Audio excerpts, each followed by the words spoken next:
രേവതിയെയും കുടുംബത്തെ അപമാനിച്ച ചന്ദ്രമതിക്ക് രവീന്ദ്രനും ശ്രീകാന്തും വശയും കണക്കിന് കൊടുക്കുന്നു. തുടർന്ന് കൊടുത്ത സ്വർണത്തിന്റെ പേരിൽ ചന്ദ്രമതി രേവതിയെ കുത്തി നോവിക്കുമ്പോൾ സ്വർണ്ണമാണോ അമ്മയുടെ വിഷയമെന്ന് ചോദിച്ച് രേവതി തനിക്ക് തന്ന സ്വർണ്ണമെല്ലാം കൊണ്ട് മേശപ്പുറത്ത് വെക്കുകയും എനിക്കിനി സ്വർണ്ണമൊന്നും വേണ്ട എന്നും ഇതെല്ലാം നിങ്ങൾ എടുത്തോളാനും പറയുന്നു.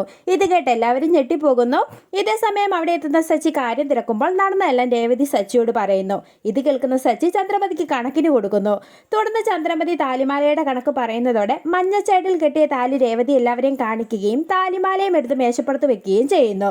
തുടർന്ന് സ്വർണ്ണമെല്ലാം തിരികെ എടുക്കാൻ ചന്ദ്രമതി പറഞ്ഞെങ്കിലും ഇനി എന്റെ സച്ചിയേട്ടൻ വാങ്ങിത്തന്ന സ്വർണം മാത്രമേ ഞാൻ ഇടൂ എന്ന് രേവതി ശപഥം ചെയ്യുന്നു.